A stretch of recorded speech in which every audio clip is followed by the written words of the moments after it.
How many members of this audience are with the San Francisco Police Department? None. No? All right, good. How many cops are in this audience to begin with? Stand up. Let's have a round of applause for our officers. Come on. I need my hat. Let me have my hat.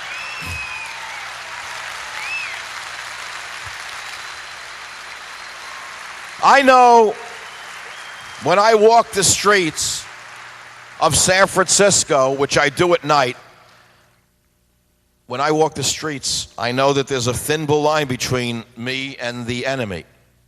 That thin blue line is called a Beretta. It's a blue Beretta. But there's the cops that I hang out with. I like to have a, talk with the guys in the street. They tell me what's really going on. How many people in this audience are active military? Would you please stand up? We want to give you a round of applause. Come on. Don't be shy. Come on. Give it to them.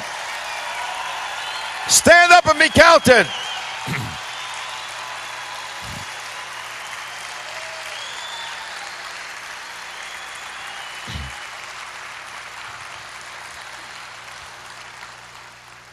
And I want to do something that I really feel is very important. And that is pay respect to those who've died so that we can be here tonight. Those fallen in previous conflicts and those dying in Iraq because of the weakness of our politicians. So I would like you to all stand, please.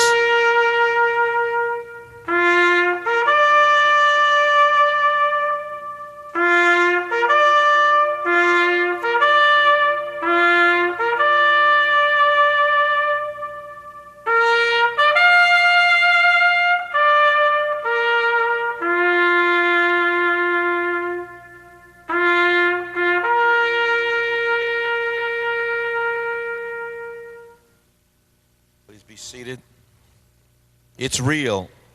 It's real. It's real. It's real. It's not television.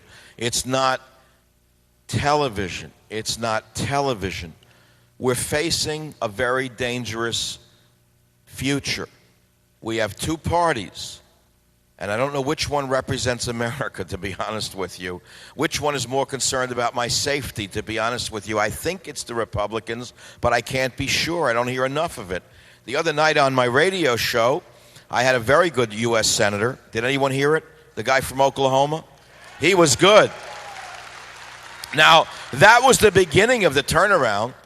He said the things that needed to be said. And maybe if one speaks, two will speak. But you are the people that are like the pebbles in a calm stream. Have you ever gone to a calm pond and thrown a pebble in it? Or a creek? Have you ever seen the ripples that go out there? Something you can do to help save this country. It's very trivial, but it's very powerful. If you will speak to your friends, and I do something weird. People don't even know me. I speak out everywhere. If you talk about, wherever you are, check out, can I help you? Can I help you? Well, they cut that Berg's head off the other day, man. That was terrible. Everything you say spreads out like that ripple in the calm pond. You throw a pebble, and it spreads. Look what happened to the two teachers. They played that sound of Mr. Berg's head being cut off by the people from the Religion of Peace. Yeah. Allah, as they're cutting a head off in the name of, you're not supposed to hear the relationship to the religion because it's only a few people, even though they've been doing it for 1,000 or more years. As an expert told me. 1,000 or more years they've been cutting heads off people in the name of their God. I don't understand it. I thought it's a religion of peace. Truthfully, I don't understand. I don't get it. They're cutting off heads for 1,000 years, that's all. We're supposed to hear it's an aberrant group. We'll hunt them down. We'll bring them to justice. Yeah, right. Yeah, we'll bring them to justice, sure. Yeah, who's going to bring them to justice? Yeah, right, they'll bring them to justice. Okay. The B1. We need the B. Are there any religious people in this audience? Come on, don't be oh, my God. Now, I have a question for you, and it's a dead straight question. Did I offend you with any of the dirty words? Yes, okay. I didn't mean to. Because God was a passionate God. He was earthy. This is the thing people don't understand. God wasn't like sterile. He didn't want people to be like sterile. They're like with the sheets with one hole in it. They didn't want that. The original thing was very lusty. I don't know if you understand that. I don't mean with everybody, but the original thing was he knew we were animals. God knew we were animals. We're wild animals inside. Am I right or wrong? Are you a wild animal inside? Come on! Savages and savagettes, stop the crap. Show me you're wild inside.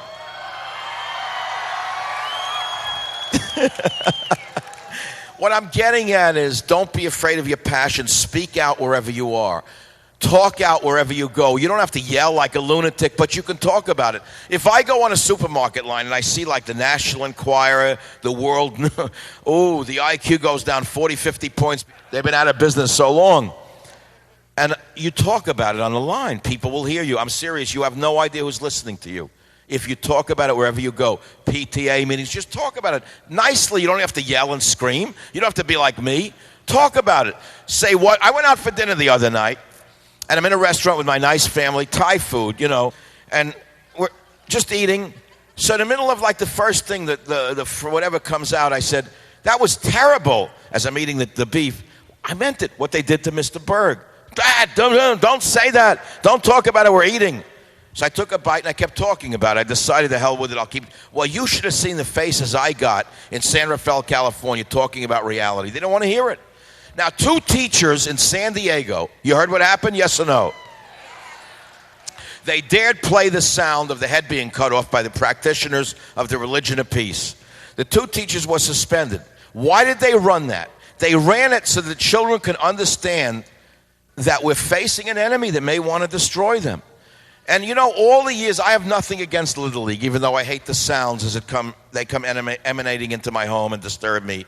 I have nothing against the batting and the screaming and the ball. And I see little boys running around in striped uniforms like their dads, and I realize it's very American. I realize the enemy is training them with rifles, jumping over things with dynamite.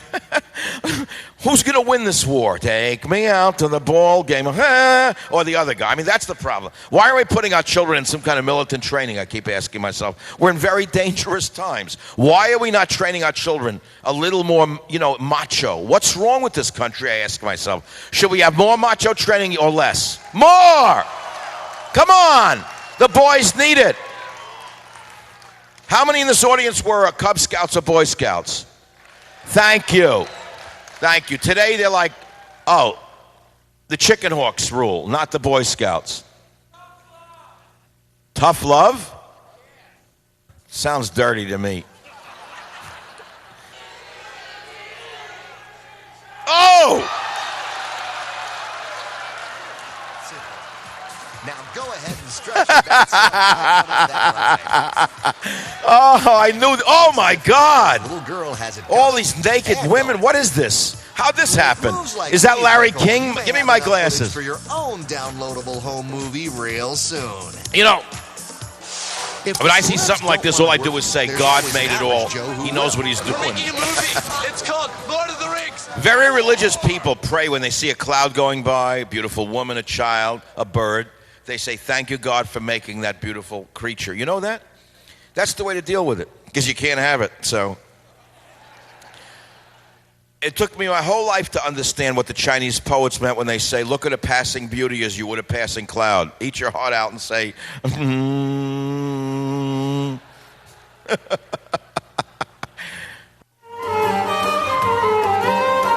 Stop.